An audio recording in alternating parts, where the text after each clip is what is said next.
Hello, everybody, and happy Friday to you. Category of verbal abuse number 7 in our series is judging and criticizing, which often, incidentally, follows closely behind accusing and blaming, which was the subject of my last video. So again, this is from Patricia Evans' book, The Verbally Abusive Relationship. I encourage you to check out her series on abusive relationships. There are 4 books in the series. Um, really well written in everyday language, very easy to understand. She doesn't get too involved in the psychological mumbo jumbo terminology and really puts it in everyday terms, giving you everyday examples and really opened my eyes and ultimately what woke me up to what my situation was in my marriage. So on to the category of judging and criticizing. The verbal abuser may judge his partner and then express his judgment in a critical way.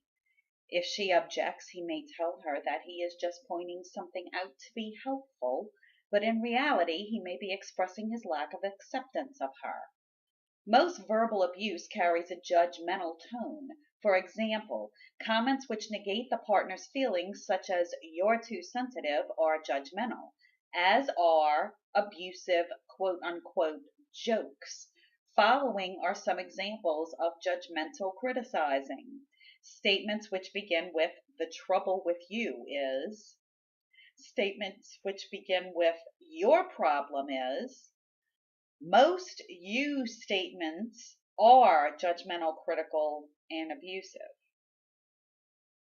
Some abusive judging and criticizing "you" statements are "you cheat," "you're never satisfied," "you're stupid," "you can't take a joke," "you're crazy," "you can't let well enough alone," "how dumb you are," "how stupid you are." Another one I used to get a lot was "you wouldn't know a good time if it bit you in the ass." I especially got that when I would point out how he had crossed some moral boundary or crossed a line somewhere, a line of human adult decency. I would usually get that one, that I wouldn't know a good time if it bit me in the ass. Critical statements made about you to others are abusive. These are "you" statements turned into "she" statements, and the following are examples. And I just want to give the disclaimer that, of course, you can change the pronouns, and she even does mention in her books about that there are verbally abusive women who verbally abuse their boyfriends and or husbands and or sons. And she does say that statistically there are a lot more men who are verbally and emotionally abusive, but you can, if you're a man listening to this, of course, you can change the pronouns. And incidentally, if you are a man and you're listening to this and you're involved in a verbally or emotionally abusive relationship, one good YouTube channel I would recommend, if you haven't found it already, is the Spartan Life Coach, Richard Grannon. He gives a wonderful perspective, a man's perspective on being in an emotionally abusive relationship with a woman. Okay, so on with the "you" statements that are turned into "she" statements. So they're being critical of you to others, and this is an embarrassment and humiliation tactic to intimidate you more. And this is also, she mentions later on in the book, this is an escalation of verbal and emotional abuse when they start, because for a long time, a lot of them, and they're all different. They're all each individuals, just like everyone else is, but it's very common for them to kind of start off slowly. They'll only do it in private and they'll behave themselves. very well in public around other people. And then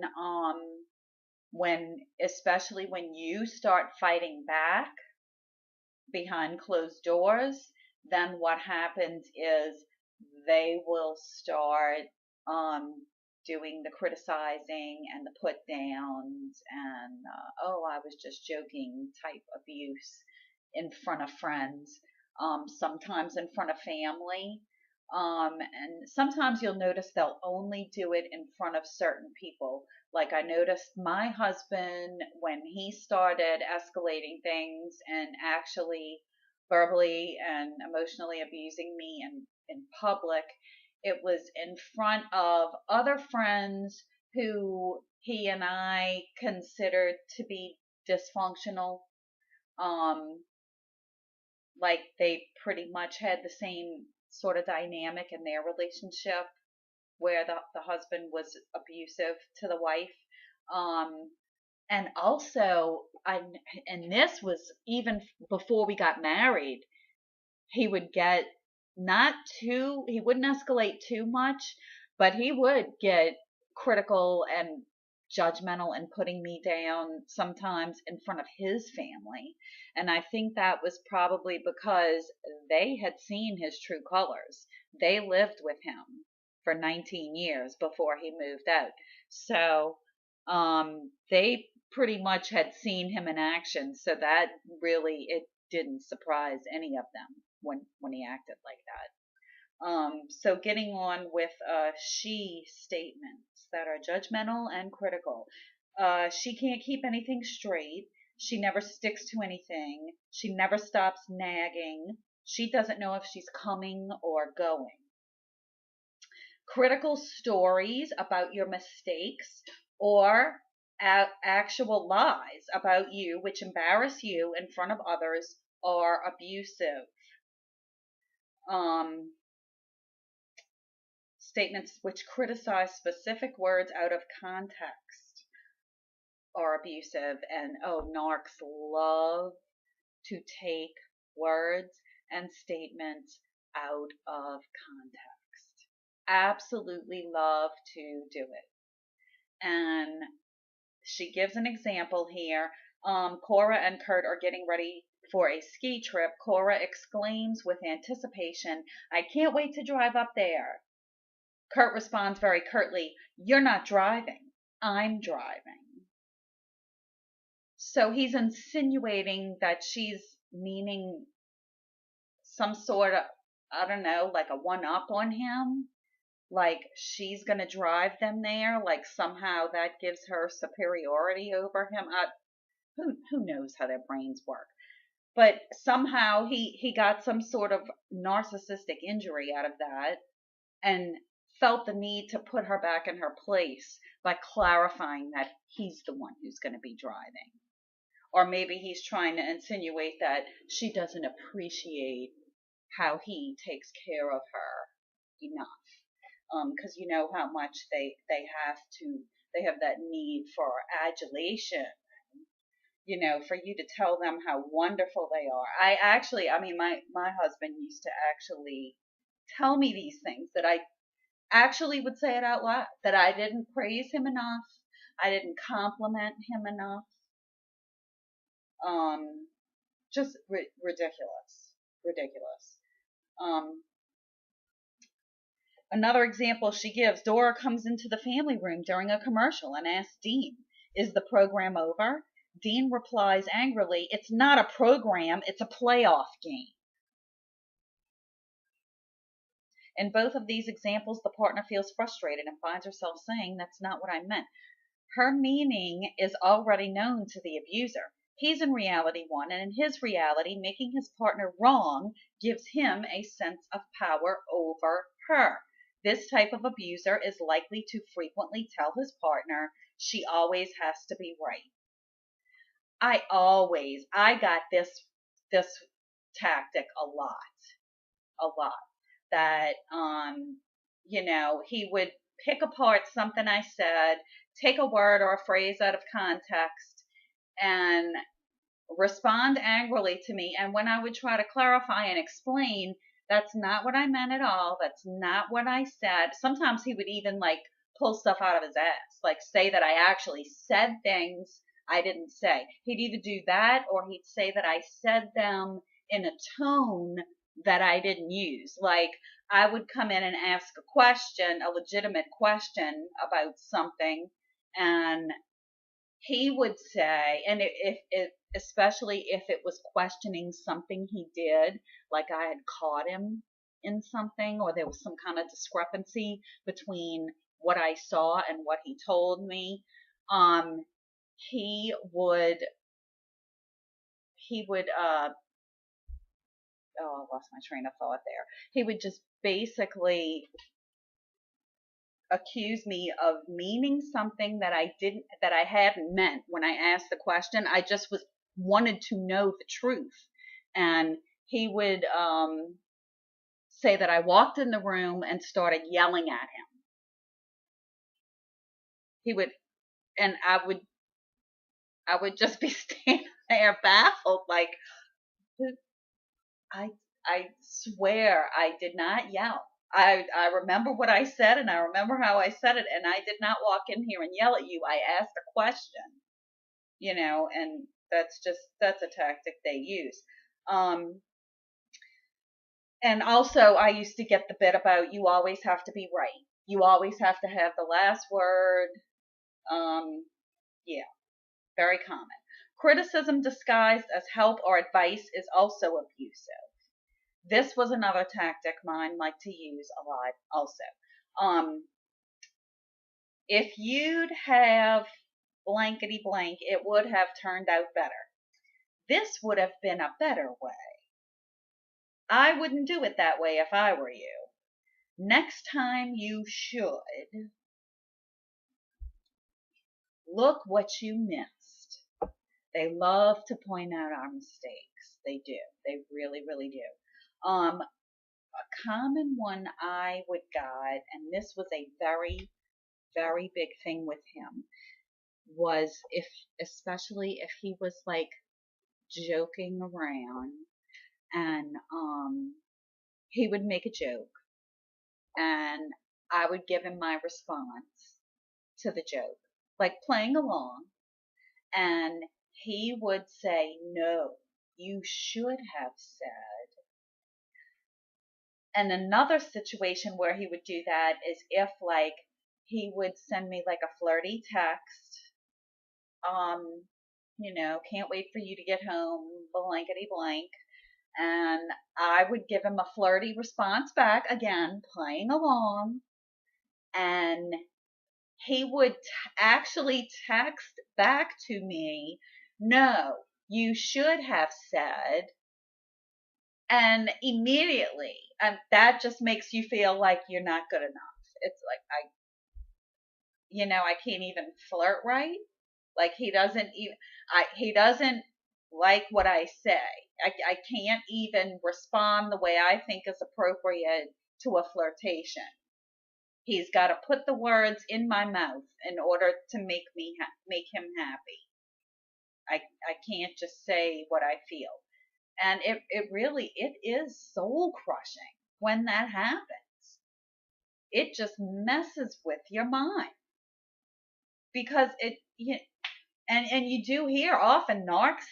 It's almost like, I know Sam Vaknin talked about this in his book, how they live as if watching their life like watching a movie, because everything they do and everything they think and how they act is all based on outside stimuli. Like they're not self-driven. They're only driven by what reactions they get from people. And so they get like this whole script in their head of what they're going to say and what they're going to do. And then they're expecting a certain reaction. And when they don't get the reaction that they're expecting, oh boy, look out. How dare you stray from the script? You're ruining my movie. And that's how it is living with someone like this. Um, Other critical statements I've gotten from him, I have some examples. Um, when I kind of started tuning him out, and I just started obsessively listening to talk radio a lot at night, because that was the only adult conversation I got. Because when I would try to have an adult conversation with him, he would basically shut me down and outright tell me he did not want to talk about that, or how stupid whatever I was talking about is. So, sometimes during arguments, he would just blurt out at me random insults like, "You think you're so smart because you listen to talk radio," or "You think you're so smart because you read books, or you read those stupid internet blogs." When I started getting into fitness, and I started eating healthier and working out, and I had finally lost the rest of my baby weight, when my son was like 8 years old, and I finally lost the rest of my baby weight and then some. And oh, he did not like that. When I started looking better and feeling better about myself, he really didn't like that. And so then he started using that against me. A lot of times, oh, he would love, if we were like having an argument, he would love to start up with me when he saw like I was getting my workout clothes and I was getting ready to do my workout, because I did my workouts at home with workout DVDs. And oh, he loved to start an argument with me when I was trying to get ready to do my workout. And then if I tried to ignore him and then just put the DVD on anyway and try to start my workout, he would just blow a gasket. He would go ballistic because I was ignoring him and being rude by trying to start my workout. While he was not finished insulting me, he used to yell at me, "You think you're so great with your workouts." And another big one I used to get was the sex fight, about how it didn't matter how many nights a week we had sex. If one night I said, "I really don't feel like it, I'm tired." Now, keep in mind, it was always okay for him to do that to me. If he didn't feel like it was okay for him to turn me down. But if he told King Infant walks in the room and lets me know he's ready to have sex, and I say, "I really don't feel like it tonight," I would get told that there was something wrong with me because I didn't want to have sex with him. Even when I would point out, like, "We just had sex last night." Well, what difference does that make? That was last night. I'm talking about now. And not only would I get told there must be something wrong with me because I didn't feel like having sex, but I should want it all the time as much as he does. I should be scratching at the walls and just knocking people over to get to him. Why am I not so ready to have sex as much as he is? So I would say that falls into the category of judging and criticizing. And like I was talking about with the workout thing, I often found that the judging and criticizing type of behavior a lot of times would come when I was feeling good, when I was doing something that made me happy, and he would get kind of jealous of it, I think. Like, especially if it was something that got me attention from other people. Um, he loved to knock me down and judge and criticize. And you'll even notice sometimes with the narc that, like, because every now and then they'll throw you a bone and they'll give you a compliment. Like, when I first lost the weight and people started noticing, of course, he played along with what everybody else was saying. "You look great. You're really smoking hot. I'm really proud of you. You're doing so great at sticking to your workouts and eating healthy. I think I might start working out with you." and he would act like he was admiring what I was doing, and then we'd have an argument and he'd like totally put me down about it.